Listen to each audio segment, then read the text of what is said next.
രാജ്യദ്രോഹ കേസിൽ ഉൾപ്പെട്ട വ്യക്തിക്കെതിരെ നടപടിയെടുക്കാതെ KSCB. പോപ്പുലർ ഫ്രണ്ട് ദേശീയ ചെയർമാൻ OMA സലാമിനെതിരെയാണ് നടപടി വൈകുന്നത്. നേരത്തെ രാജ്യദ്രോഹ സംഘടനകളുമായി ബന്ധമുള്ളതിന്റെ പേരിൽ സലാമിനെ സസ്പെൻഡ് ചെയ്തിരുന്നു. 6 മാസത്തിനുള്ളിൽ വകുപ്പ് തല അന്വേഷണം നടത്തി തുടർ നടപടി വേണം എന്നാണ് ചട്ടം. എന്നാൽ നടപടി വൈകിയതോടെ കഴിഞ്ഞ 20 മാസമായി പൂർണ്ണ ശമ്പളമാണ് ഇയാൾക്ക് ലഭിക്കുന്നത്.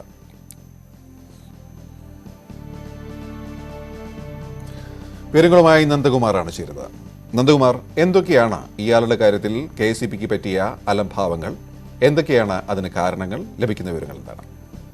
ഗോപികൃഷ്ണൻ ഭീകരവാദ പ്രവർത്തനത്തിന്റെ പേരിൽ അറസ്റ്റിലാവുകയും തുടർന്ന് സസ്പെൻഷനിലുമായ പോപ്പുലർ ഫ്രണ്ട് ദേശീയ ചെയർമാൻ PMA സലാമിനാണ് കഴിഞ്ഞ 20 മാസമായി KSCB ഇപ്പോൾ ശമ്പളം നൽകി വരുന്നത്. എന്തായാലും കഴിഞ്ഞ സാമ്പത്തിക വർഷത്തിൽ 7.84 ലക്ഷം രൂപ ഇദ്ദേഹം കൈപ്പറ്റിയിട്ടുള്ളതായി OMA സലാം തന്നെ സമർപ്പിച്ച ഇൻകം ടാക്സ് സ്റ്റേറ്റ്മെന്റിൽ നിന്നും വ്യക്തമാണ്.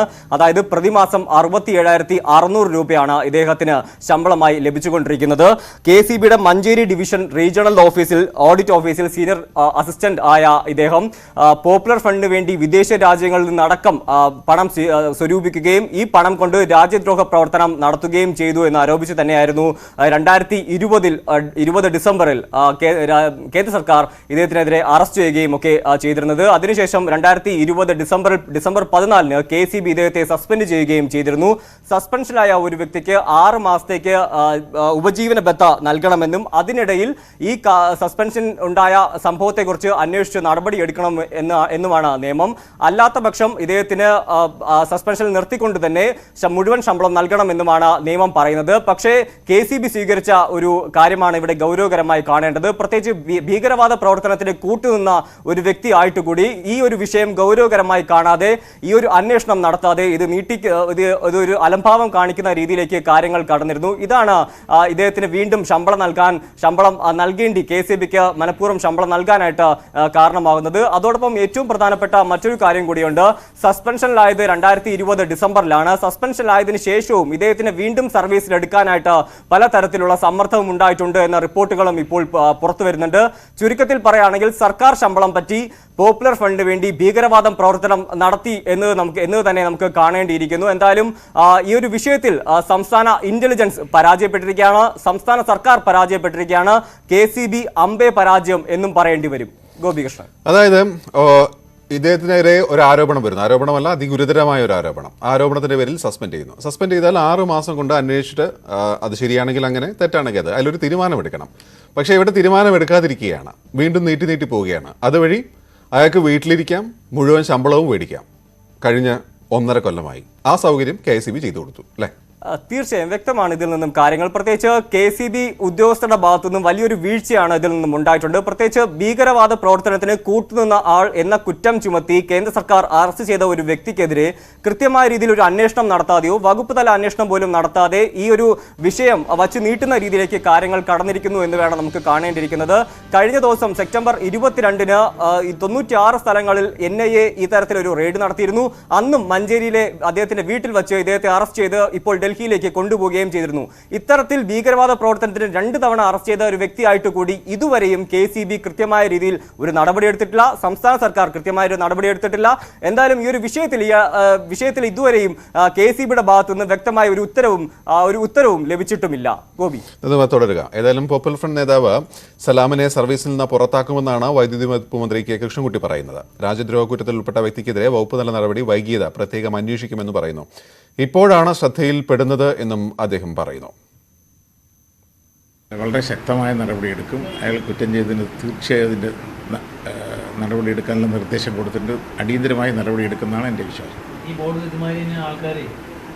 ഉണ്ടെങ്കിൽ തീർച്ചയായും അങ്ങനെ ഉണ്ടെങ്കിൽ അന്വേഷിക്കും. പോലീസിൻ്റെ റിപ്പോർട്ട് കിട്ടിയ അടിസ്ഥാനത്തിൽ അതിൻ്റെ നടപടിയുണ്ട്. അല്ല, ഞങ്ങൾ ശ്രദ്ധയിൽ ഇപ്പോഴാണ് പെട്ടത്. അടിയന്തരമായ നിർദ്ദേശം കൊടുത്തിട്ടുണ്ട്. ഇതാണ് മന്ത്രിയുടെ ഉത്തരം. അടിയന്തരമായി നടപടിയെടുക്കുന്നു. 2 വർഷമായി ശ്രദ്ധയിൽപ്പെട്ടിട്ടില്ല എന്ന്. ഒരുപക്ഷെ മന്ത്രിയുടെ ശ്രദ്ധയിൽപ്പെട്ടിട്ടുണ്ടാവില്ല. പക്ഷേ ആദ്യം ഇദ്ദേഹത്തെ അറസ്റ്റ് ചെയ്യുന്നത് അതിഗുരുതരമായൊരു കേസിനാണ്. KSCB എന്ന സ്ഥാപനം അത് മിനിമം ശ്രദ്ധിക്കേണ്ട ഒരു ബാധ്യത ഉണ്ടെങ്കിലും ഇല്ലേ അല്ലേ?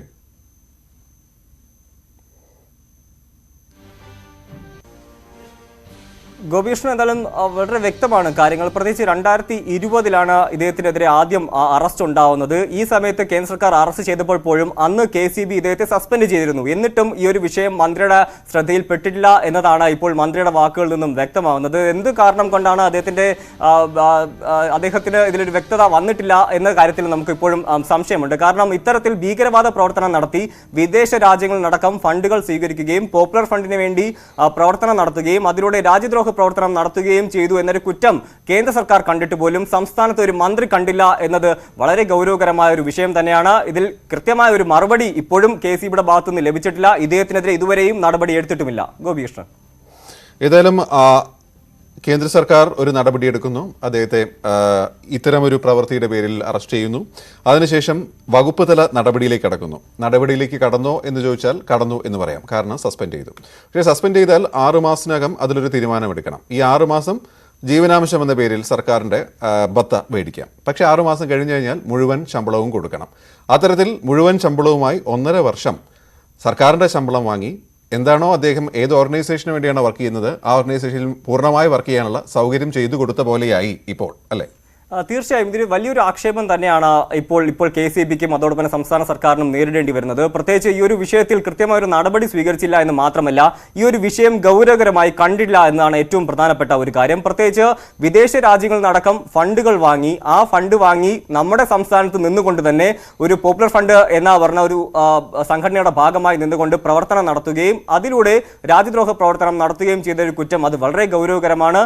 എന്നിട്ടുകൂടി ഇദ്ദേഹത്തിനെതിരെ ഒരു 6 മാസം കാലാവധി കൊണ്ട് അന്വേഷണം നടത്തിയിട്ടില്ല എന്നത് ഏറ്റവും പ്രധാനപ്പെട്ട ഒരു കാര്യം. പോലീസിന്റെ ഭാഗത്തു നിന്നുള്ള ഒരു തരത്തിലൊരു ക്ലിയറൻസ് സർട്ടിഫിക്കറ്റോ അദ്ദേഹത്തിന് ലഭിച്ചിട്ടുമില്ല എന്നതും വ്യക്തമാണ്. എന്നിട്ട് കൂടി ഇദ്ദേഹത്തിനെതിരെ നടപടി എടുത്തിട്ടില്ല.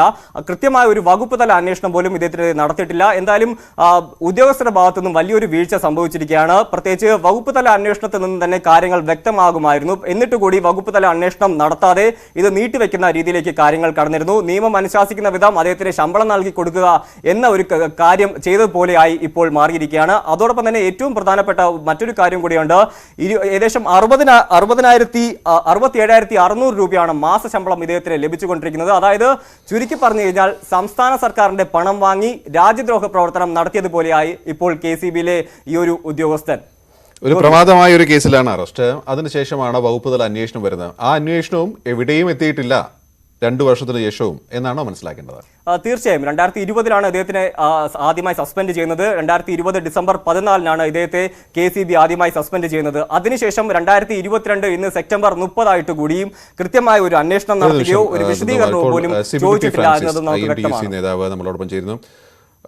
സർ, ഇപ്പോൾ PMO സലാമിനെതിരെയുള്ള നടപടിയില്ലായ്മയെക്കുറിച്ചാണ് നമ്മൾ സംസാരിച്ചുകൊണ്ടിരിക്കുന്നത്. 2020 സസ്പെൻഡ് ചെയ്തു. 6 മാസത്തിന് ശേഷം ഇപ്പോൾ പൂർണ്ണ ശമ്പളത്തോടുകൂടി 1.5 വർഷമായി അദ്ദേഹം ഏത് ഓർഗനൈസേഷന് വേണ്ടിയാണ് നിൽക്കുന്നത് ആ ഓർഗനൈസേഷന് വേണ്ടി അദ്ദേഹത്തിൻ്റെ കാര്യങ്ങൾ ചെയ്യുന്നു. പക്ഷേ പൂർണ്ണമായും സർക്കാർ ശമ്പളം വാങ്ങിക്കൊണ്ട്. മന്ത്രിയാണെങ്കിൽ ഇപ്പോൾ പറയുന്നത് ശ്രദ്ധയിൽപ്പെട്ടിട്ടില്ല, ഇപ്പോഴാണ് പെട്ടത് എന്നാണ്. താങ്കൾ എന്ത് മനസ്സിലാക്കുന്നു? അതായത് 2020 സസ്പെൻഡ് ചെയ്തു എന്നുള്ളത് ശരിയാണ്. ഈ സസ്പെൻഡ് ചെയ്ത് കഴിഞ്ഞാൽ ഉടനെ എൻക്വയറി നടത്തേണ്ടതാണ്. KCBയിലെ ഒരു സ്ഥിരം പണിയായിരുന്നു. സസ്പെൻഡ് ചെയ്യപ്പെടുന്നവരുടെ എൻക്വയറി പൂർത്തിയാകത്തില്ല. എൻക്വയറി ഓഫീസറെ പോസ്റ്റ് ചെയ്ത് കഴിഞ്ഞാൽ 60 ദിവസത്തിനകം റിപ്പോർട്ട് കൊടുത്തില്ലെങ്കിൽ അവർക്കെതിരെ വേണേൽ നടപടിയെടുക്കാം. അതുപോലും ചെയ്യുന്നില്ല എന്നുള്ളതാണ്. ഇവിടെ ഇദ്ദേഹം ഒരു ഇടതുപക്ഷ സംഘടനയിലെ അംഗമാണ്, ഈ പറഞ്ഞ വ്യക്തി KCBയിൽ. അതുകൊണ്ട് ഇടതുപക്ഷ സംഘടനകളെ സംബന്ധിച്ച് അവരവരുടെ അംഗങ്ങളുടെ കേസുകളൊക്കെ ഇങ്ങനെ നീട്ടിക്കൊണ്ടുപോകും. അങ്ങനെ 2 വർഷം നീട്ടിക്കൊണ്ട് പോയത് വഴി ബോർഡിന് നഷ്ടം, അതായത് ഫുൾ സാലറി കൊടുക്കേണ്ടി വന്നിട്ടുണ്ട്. അങ്ങനെ കൊടുക്കേണ്ടി വന്നെങ്കിൽ അതിന്റെ ഉത്തരവാദി അത് മലപ്പുറത്ത് നിന്ന് ഇങ്ങോട്ട് റിപ്പോർട്ട് ചെയ്യാത്ത ഡെപ്യൂട്ടി സി ഉണ്ട് അദ്ദേഹമായിരിക്കും.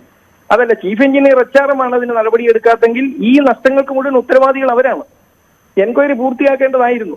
ഇപ്പോൾ അവസാനം ഷോക്കോസ് കൊടുത്തിട്ടുണ്ടെന്നാണ് ഞാൻ മനസ്സിലാക്കുന്നത്.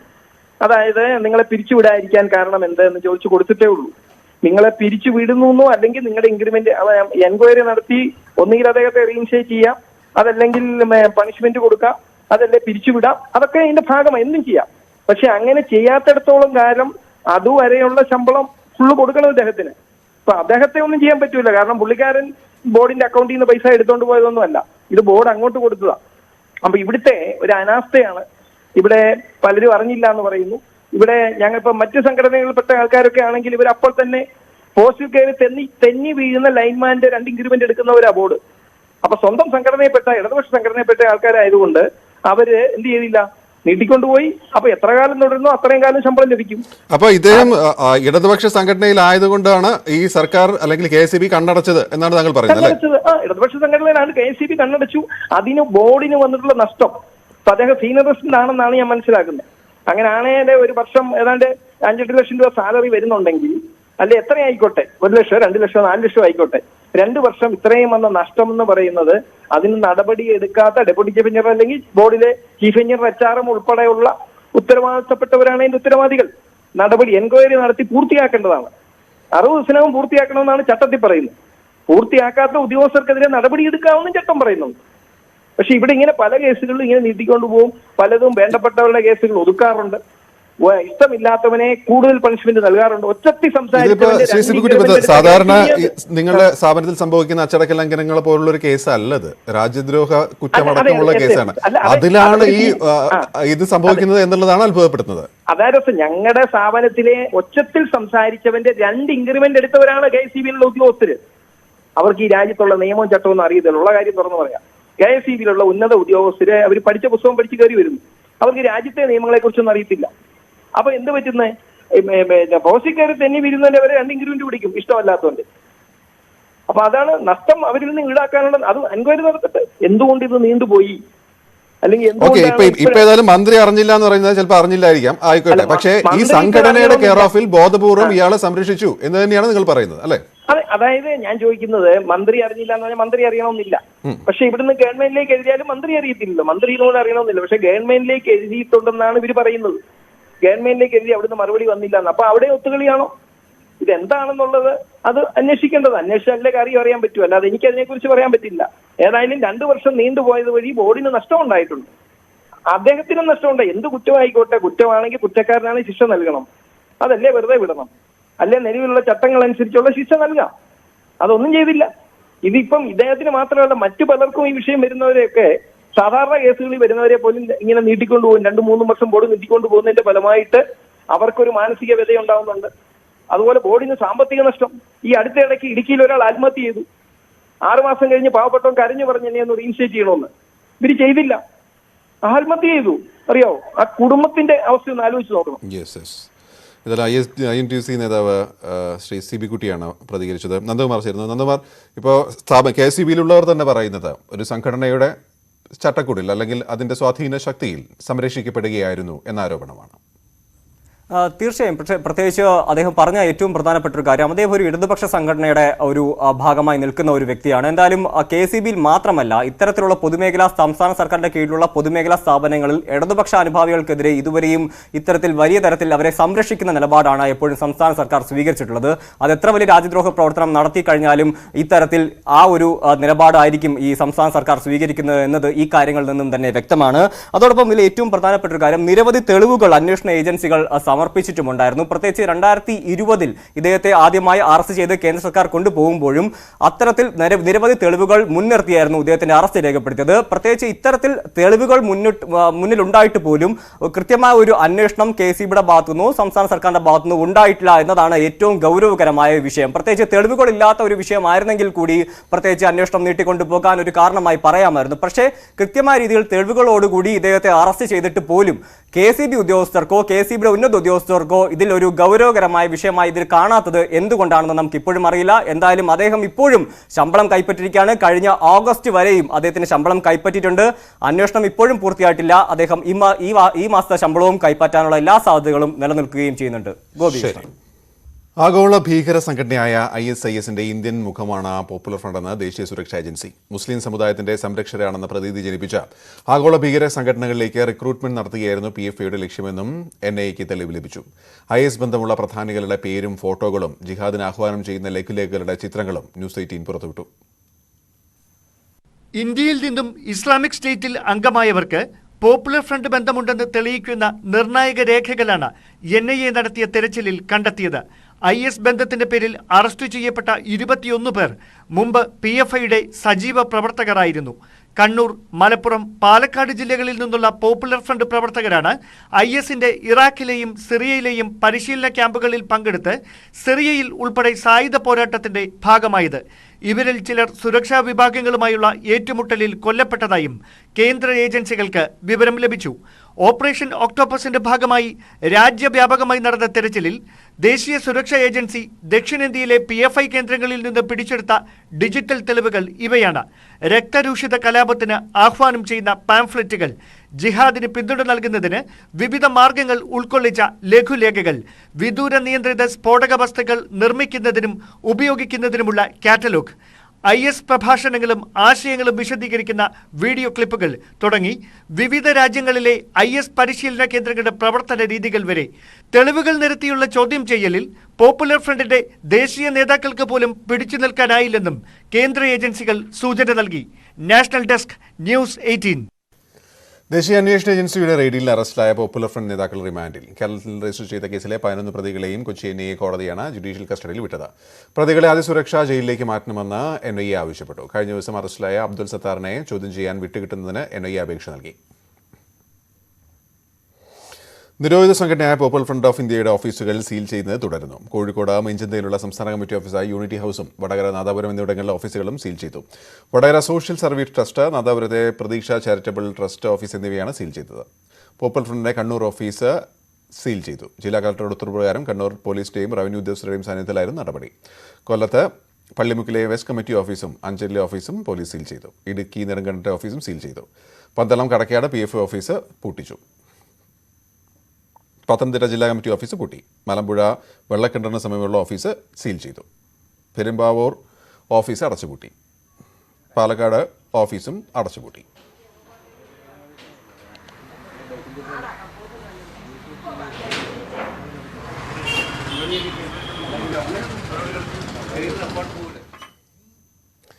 CPI സംസ്ഥാന സമ്മേളനത്തിലെ പൊതുസമ്മേളന ചടങ്ങിനെക്കുറിച്ച് വ്യക്തതയില്ലാതെ JCI ജനറൽ സെക്രട്ടറി D. രാജ. ഇന്ന് നടക്കുന്നത് പതാക ഉയർത്തൽ മാത്രമാണെന്നാണ് രാജ അറിയിച്ചത്. വിപുലമായ സമ്മേളനം ഉണ്ടെന്ന് ജനറൽ സെക്രട്ടറി അറിഞ്ഞത് മാധ്യമങ്ങളിലൂടെയാണ്. അതേസമയം സംസ്ഥാന എക്സിക്യൂട്ടീവിൽ C. ദിവാകരനും EK ഇസ്മായിലിനും എതിരെ രൂക്ഷ വിമർശനമായിരുന്നു. സമ്മേളനം തുടങ്ങാനിരിക്കെ പരസ്യ പ്രതികരണങ്ങളിലാണ് വിമർശനം. വി അരുണാണ് ചേരുന്ന അരുൺ വിശദാംശങ്ങൾ. ഗോപി, ഇന്ന് CPIയുടെ സംസ്ഥാന സമ്മേളന തുടക്കം കുറിക്കുക. അല്പസമയത്തിനകം പൊതുസമ്മേളന നഗരിയായ ഗാന്ധി പാർക്കിൽ പാർട്ടി പതാക ഉയർത്തും. അതിനുള്ള ക്രമീകരണങ്ങൾ പുരോഗമിക്കുകയാണ്. പൊതുസമ്മേളനം നേരത്തെ കാനം രാജേന്ദ്രൻ സംസ്ഥാന സെക്രട്ടറി ഉദ്ഘാടനം ചെയ്തു.